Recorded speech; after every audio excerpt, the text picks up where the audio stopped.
안녕하십니까. 따뜻한 집입니다. 오늘은 이제 이 집 같은 경우는 전체적으로 올 수리를 하는 집이에요. 올 리모델링을 하는 집이라 1차 이제 저희들 창호 일은 맞춰놨고, 나머지 인테리어를 하는 부분이 남았죠. 그래서 보시면 여기 이제 거실창 같은 경우도 뜯어놨는데, 이 댁은 이제 여기를 폴딩 도어를 한다고 그래서 틀만 저희들이 이제 떼어준 상태고요.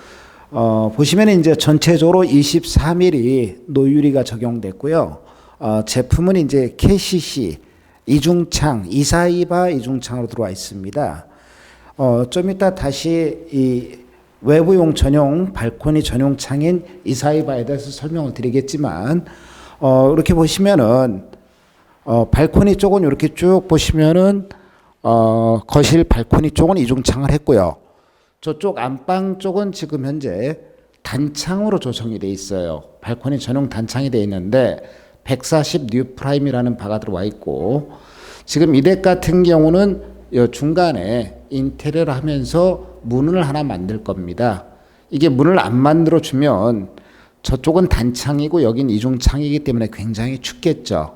그래서 확장 공사를 하든 터닝을 하든 폴딩 도어를 하든 간에 일단은 확장한 부분에 대해서만큼은 이중창을 설계해 주는 게 좋고요. 확장이 안 되는 부분은 단창이 들어갔다면 그 중간에 쉽게 말하면 이 부분에 가벽 역할을 해주는 게 좋겠죠. 그래서 이쪽에는 저희들이 통바를 처리해 줘 갖고 나중에 폴딩 도어를 다는데 또는 가벽을 만드는데 편하게 해준 거고요. 보시면 이제 이쪽 부분도 이제 안방이고요. 요즘은 또 옛날에는 이렇게 불투명 유리를 많이 썼었는데, 이렇게 안방 같은 경우도 요즘 최근에는 이렇게 보시면 이제 커튼이나 또는 버티칼을 많이 하시는데, 그런 분들은 굳이 불투명을 선호 안 하고 이렇게 투명 유리를 적용해 달라는 분들이 최근에 좀 많아요. 한동안 이제 불투명을 해주다 보니까 실내가 항상 불을 켜놔야 환해지는 그런 경우가 있었는데, 이렇게 투명을 하니까 낮에도 그렇게 어둡지 않고 나름대로 또 괜찮네요. 자, 그럼 이제 주방 쪽으로 한번 가볼까요? 현재는 이제 창호 자체 시공만 해놨기 때문에 여기도 이제 싱크대나 모든 건 다 철거를 하고 새롭게 시공을 할 거고, 요건 이제 주방 창이고요. 그 다음에 여기 이제 뒷베란다 쪽을 보시면은 저희들이 이렇게 보시면은 하프창이죠. 요게 이제 하프창인데, 하프창 같은 경우도 저희들은 전부 다 발코니 전용 창을 써줍니다. 일부 업체에서 이렇게 이제 하프창 같은 경우 창 높이나 사이즈에 따라서 이런 이제 발코니 전용 창을 안 써주고 내부용 틀을 걸어주는 경우가 많아요. 근데 저희 같은 경우는 왜 외부에다가는 가급적 아예 외부용 창으로 제작이 안 되는 작은 틀을 빼놓고는 외부용 틀을 써주는 이유가 있습니다. 발코니 전용을 써주는 이유가 내부용의 이 손 깊이는 요 1mm 정도 들어가는데 외부용 발코니 창은 거의 2mm가 들어갑니다. 그만큼 깊이 박히고, 또 국지호 같은 경우 빗물을 저수할 수 있는 시간이 충분히 있어서 빗물 배출에도 유리하다는 이야기죠. 그래서 저희들 같은 경우는 외부용 같은 경우는 거의 아예 작은 창, 가로가 600, 400 이렇게 안 나오는 창 외에는 거의 다 이렇게 발코니 전용 창으로 써주고 있어요. 요거는 이제 KCC 140바 뉴프라임입니다. 자, 그러면 이제 확장되어 있는 작은 방으로 한번 가볼까요?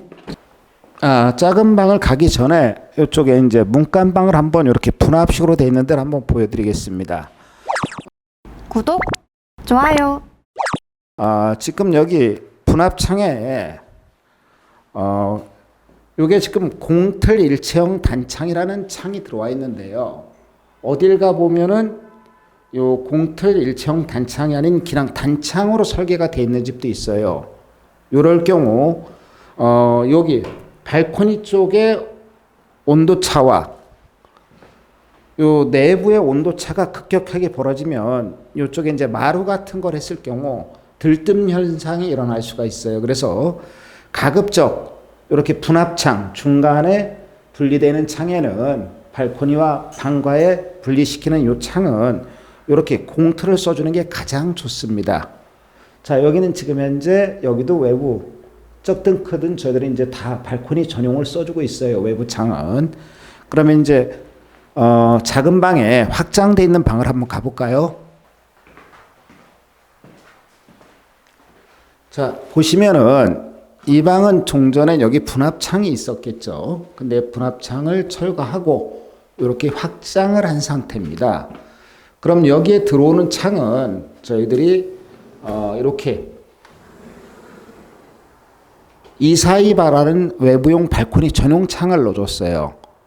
그러면 통상 일반용 이중창하고 차이는 뭐냐면 일반용 이중창 같은 경우는 이렇게 안쪽에 있는 이렇게 한 메디 정도 들어가는 걸로 바깥에도 조성이 돼 있는데 발코니 전용 이중창은 외부가 두 마디 정도 들어갑니다. 두 마디 정도 들어가기 때문에 아까 말한 대로 물을 저수해서 배출할 수 있는 시간이 충분히 있다는 이야기죠. 그래서 국지호나 이런 거 또 이 프레임 문짝이든 문틀이든 여기에 들어가는 보강심부터 이 강도가 차이가 굉장히 많이 납니다. 그래서 저희 같은 경우는 일체 외부용 같은 경우는 발코니 전용을 써주고 있어요. 그리고 요분은 이제 요 밑에 단열 보강을 좀 더 하신다고 합니다. 그렇게 작업으로 보시면 되고 아직은 창호만 인테리어 하기 전 공사까지만 마무리 해놨기 때문에 굉장히 좀 어수선해요. 근데 이분들이 이제 인테리어 하는 데는 약 한 달 정도 시간을 갖고 하시더라고요. 자, 그러면은 여러분들이 하나 좀 오늘 여기 시공된 집에 특이한 걸 봤을 겁니다. 보통은 요 손잡이를 다른 집을 가보면은 외부 창이든 내부 창이든 자동락이 많이 들어가 있는데 자, 여기는 왜 일반 손잡이를 달아줬을까?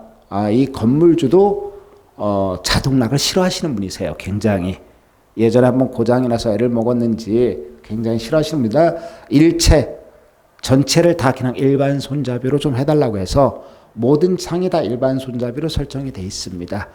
자, 오늘은 제가 드리고 싶었던 말은 제가 확장공사 1, 2, 3편 이렇게 내보내드렸었는데 현장에서 직접 시공되어 있는 창 요거를 보고 말씀을 드렸어요. 다시 한번 여기를 찍어보면 이쪽 창하고 바깥창 종전의 창은 이렇게 분리가 돼 있었죠.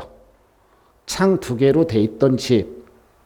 왜 그러냐? 기존 돼 있는 거에서 확장을 하면서 하나 창을 더해서 내부용을 시공돼 있었는데 아예 이렇게 일체형으로 이중창으로 시공하는 게 맞다는 거 이렇게 말씀드리고요. 아무리 창이 찍어도 외부에는 외부용을 써줘야 단열이라든지 또는 태풍이라든지 빗물에 요즘 집중호우 많이 내리잖아요. 그런 거에도 충분히 버틸 수 있게끔 이렇게 외부용 이중창을 써줘야 한다는 말씀드리고 유리 같은 경우도 저희들은 이중창을 써도 외부 내부 창 두 개 다 일체 23mm를 넣어주고 있어요. 물론 내부 창도 23mm를 적용하지만 유리만큼 또 확장 같은 경우는 특히 더 신경을 써서 단열을 신경 써줘야 한다는 이야기죠. 종전에 저희들이 이제 확장 공사에 대해서 찍었던 영상과 더불어서 오늘은 현장에서 이 확장, 발코니 확장이 됐든 작은 방 확장이 됐든 종합적으로 한번 보여드릴 수 있는 계기가 돼서 제가 현장을 한번 직접 나와봤습니다. 다음에는 좀 더 유익한 정보를 갖고 여러분들을 찾아뵙도록 하겠습니다.